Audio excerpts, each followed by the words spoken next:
and welcome to Legal Affairs. My name is Diamond Liddy, and I'm the public defender for the 19th Judicial Circuit.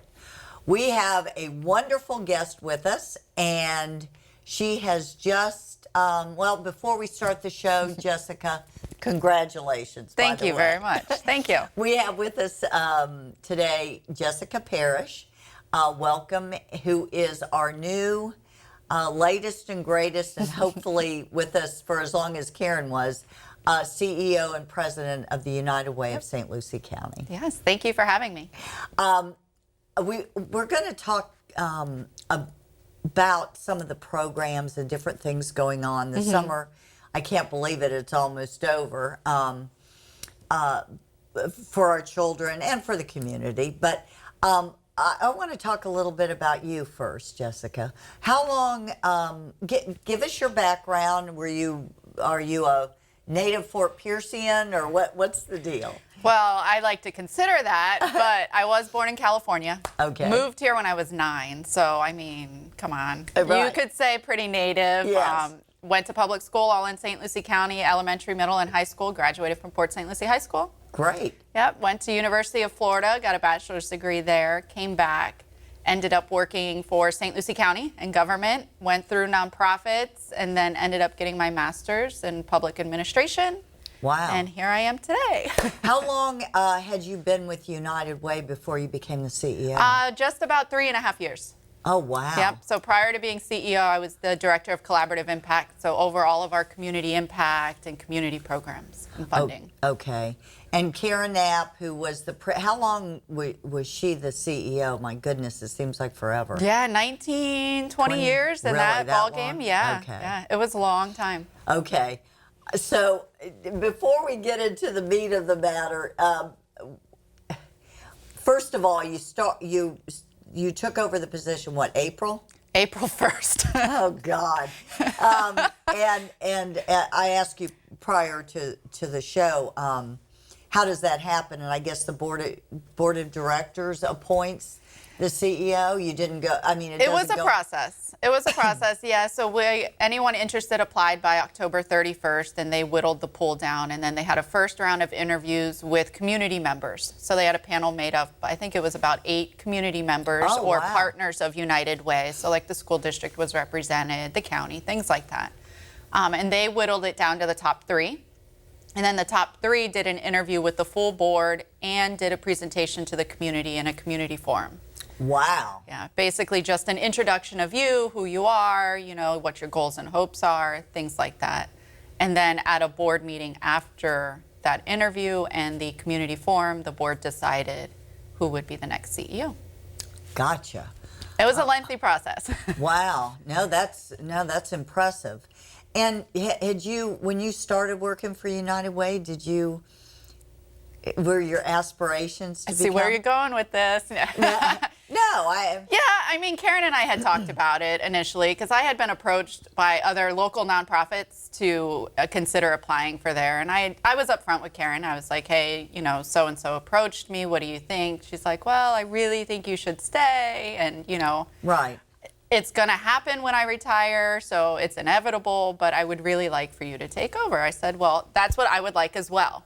So we had those discussions pretty often, almost within first 6 months of me starting. But yeah. Gotcha. Okay, so you take over in the middle of in the onset of the pandemic. What challenges have you faced, Jessica? My goodness. Well, I mean, what haven't I faced? I mean, someone once told me that in my 90 days, because it's only been 90 days that I've been official as CEO. Right. In the 90 days as CEO, I have aged probably 5 years as an executive director with everything that's gone on. Right. I mean, we had the pandemic. We had a shortfall in our campaign because we weren't able to campaign. So we had to make operating cuts, funding cuts to our programs. Then we had a legal issue pop up recently. So it's just like anything and everything you could think of has happened in the first 90 days. Well, as we have discussed, for nonprofits raising money, this could not be a more difficult time. I know personally, with Life Builders, I mean, how do you go and call somebody to meet with them to ask them for funds when they may be really hurting, and a lot of people are. Yep. Although some people have blown it, out of the, knocked it out of the field because of this. But a lot of people are hurting, and it just, you feel awkward. Yeah. And I can't imagine your position. I mean, goodness. Unofficially, because of everything that was going on, I kind of stepped into the role mid-March-ish because we knew Karen was retiring. We saw this pandemic coming. She was older, so she didn't want to really be in the office quite as much because of everything that's going on. So technically, I took over mid-March, and we activated our COVID relief fund almost right away when we knew everything was coming, and we were able to raise over $100,000 in about 60 days. Whew. Yeah, that we were able to invest in programs that were suffering because of canceled fundraisers like we have talked about, or anything, programs shutting down, and that's a stream of revenue for them.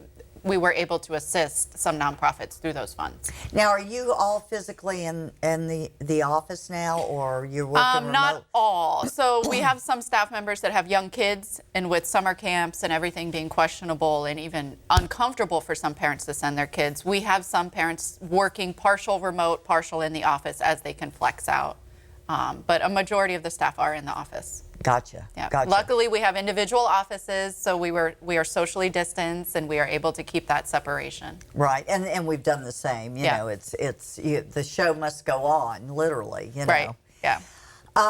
Okay. Yeah. I mean, it's such a conundrum, but the truth of the matter is, the community needs United Way now more than ever. Mm-hmm. And but on the other hand, your hands are tied. Okay. The COVID relief plan is a great way to segue into what United Way is doing, and then we'll talk about some of the summer programs or whatever you guys know about that are going on. But let's start with the basics. I think we assume that everyone knows about United Way and what they do, and where they come from and how long they've been around, that kind of thing. But I don't think that's the case. Yeah. So why don't we start with the basics of what is United Way? Okay. So United Way of St. Lucie County was actually founded and formed in 1962. So we've been here almost, 50 years almost? Yeah. It's pretty amazing. We're coming up on that 50th anniversary. Wow. But United Way in itself fights for the health, education, and financial stability of every person within their community. St. Lucie County added a whole other layer with basic needs. There are several other United Ways that don't fund basic needs type programs separately. And what do you consider basic needs? So when I say basic needs, that's essentially the basic needs of survival. So housing, food, clothing, shelter, whatever it may need for an individual to survive. Right. We have about 43% of families that are considered ALICE, so that's asset limited, income constrained, employed. They're right on the brink of poverty. And we know because of COVID, those numbers are going to go up tremendously because of layoffs and closures and things like that. Those are the true families that really benefit from the basic needs services that go on within our funded programs. Our education side, we fund after-school programs, mentoring programs, things like that, literacy programs. Sure. Under health, it's more access to healthcare and access to mental health services. So like the Hands Clinic or Tykes and Teens and data and things like that.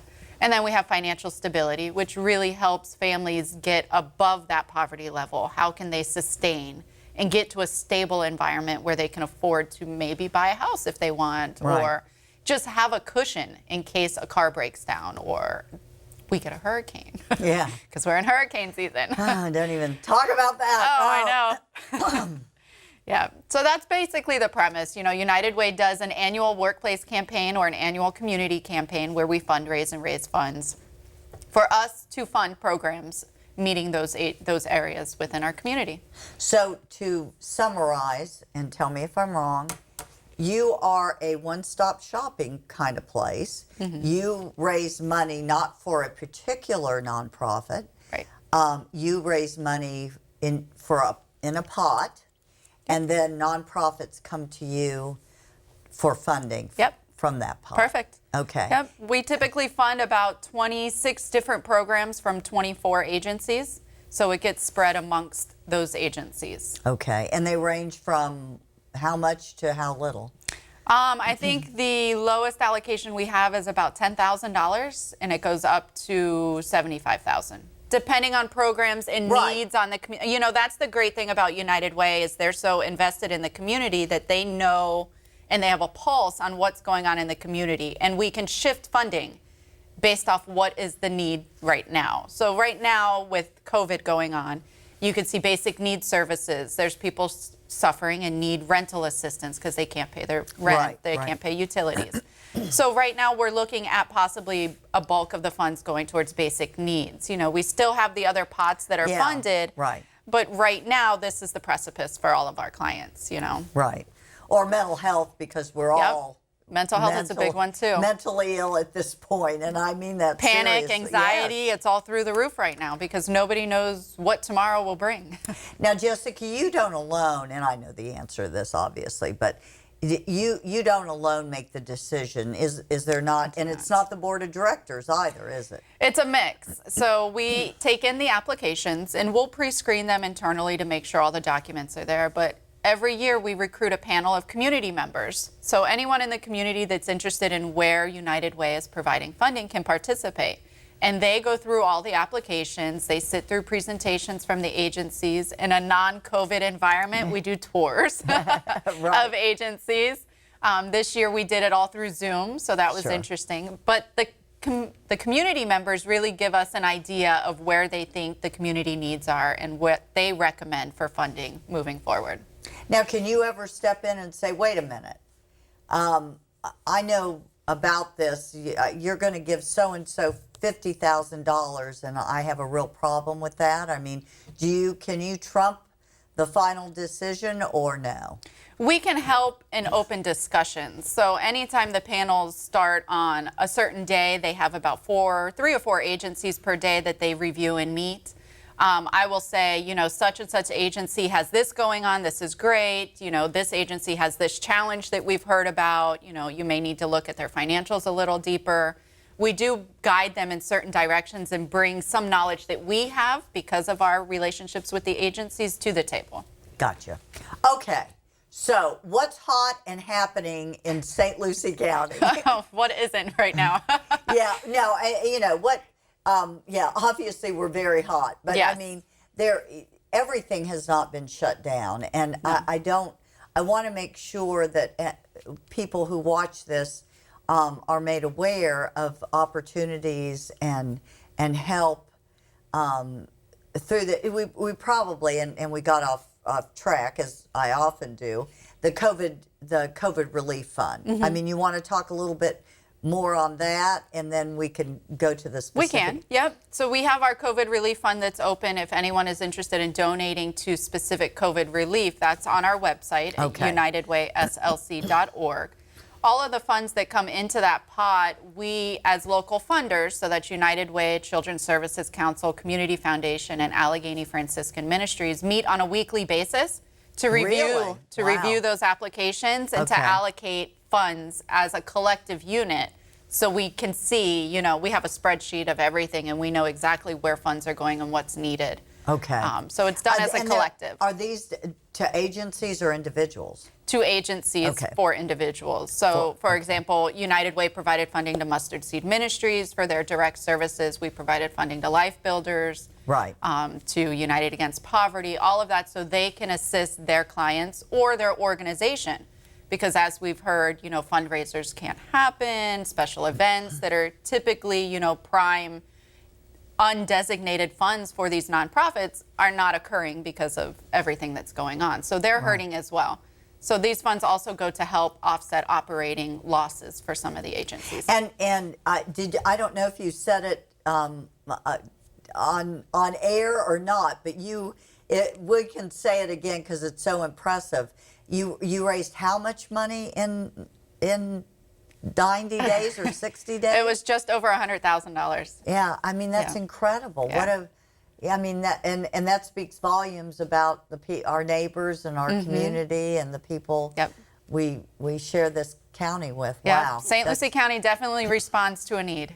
Yeah, Yes. always. Yes. Okay, so tell us about some of the summer programs for the kids. Let's start with them. So for United Way specifically, usually every July we host a Stuff the Bus event at Walmart, where we have volunteers that stand outside of Walmart and solicit donations for our school supplies program that we provide to the school district for kids in need. Because of COVID, we can't do the whole Walmart volunteers out in public thing, so we transferred it to a virtual Stuff the Bus drive.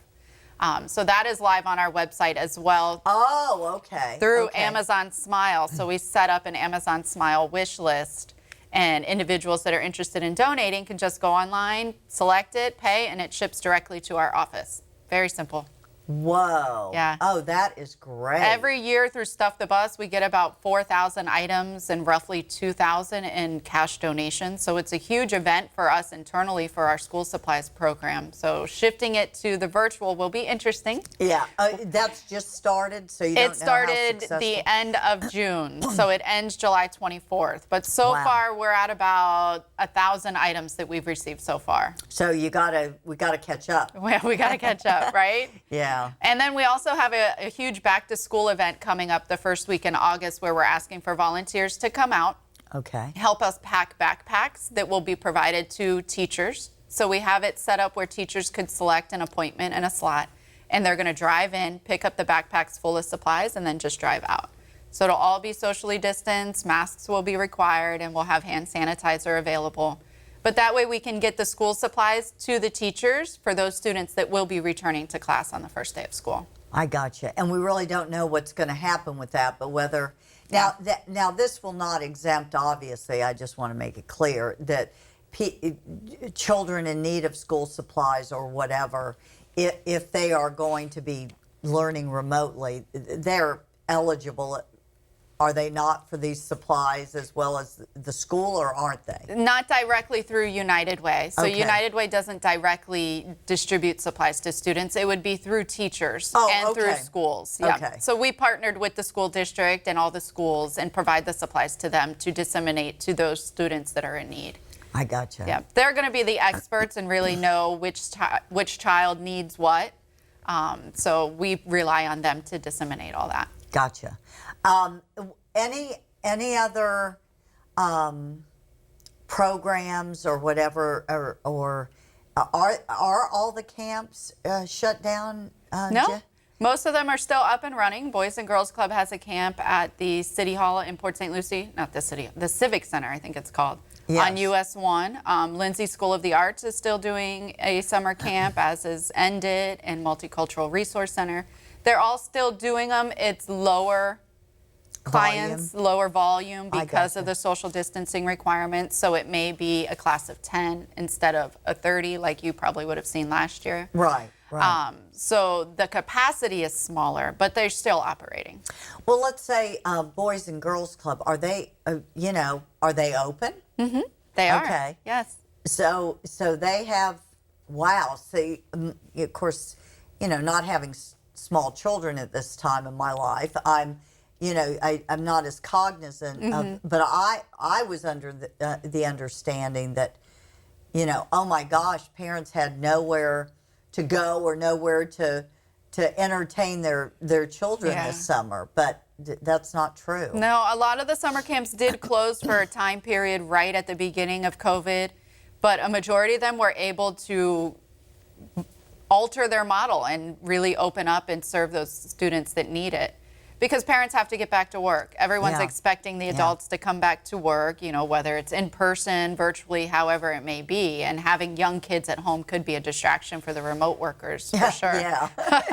Oh, yeah. Believe me, I've been on Zoom or whatever with people who have small children Yeah. and they're oh my You see them in the goodness. background running Yeah, around, it's like, oh, distracting my gosh, everything. You yeah. can't really focus. Yeah. No. So a lot of the programs were able to pivot and be able to offer their programs within the guidelines that have been set forth. And End It. You mentioned End It. They're still doing theirs with their plays and, They are. and those.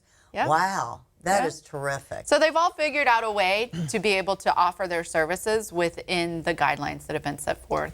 Now, is there any talk with this sudden surge? I mean, please, but I don't even want to broach the subject, but has there been any talk about shutting this stuff down now, or you think at least unless something really changes, the opportunity is going to be there? You know, actually, on the contrary, we're all talking and worried about the influx of students and the need if parents choose to do one of the virtual options, and yet they have Right. to go back to work. So they may be pushing the after-school programs to become a full-day program instead of an after-school program, to be able to have someone supervise their student with the curriculum if they still don't feel comfortable sending them to school. Wow, but you wonder how the agencies are going with the diminished fundraising and those kinds of things. Yeah. How they're going to be able to handle that. That's such a challenge. Yeah, and that's a huge concern for us on our weekly funders call, is how are we going to help offset these costs? Because we're talking easy $4 million if all the programs needed to convert to this daytime situation. Oh, I get what you're saying. Yeah, because Whoa. right now we all solely fund after-school programs, so you're looking at a 4-hour window. If you go to a full day, you're stretching that to a full 8 hours, and that's going to Wow. exponentially increase the costs.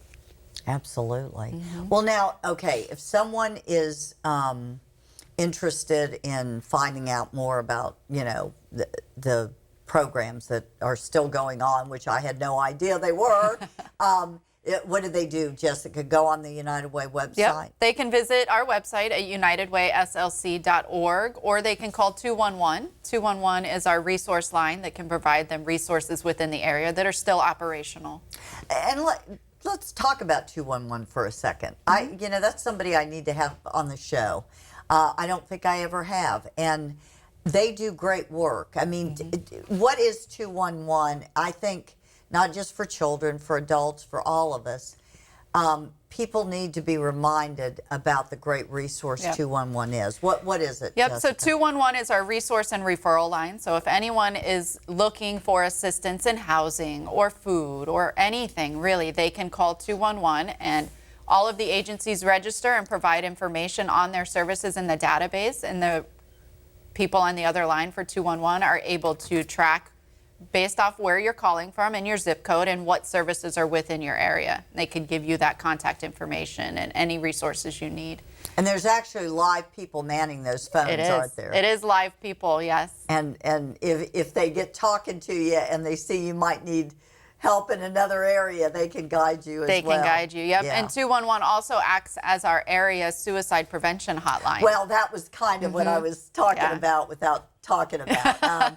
No, I've obviously in my business, you hear stories about people in need, and we're all trained to be able to see the signs of stress and suicide, and when someone has issues, how to redirect them and stuff. But it's hard. And like I say, at these times, the most stable person, that is doing great can be blue or depressed. Absolutely. Or, I see it, in our own offices. I mean, everybody, all of a sudden, the camaraderie, the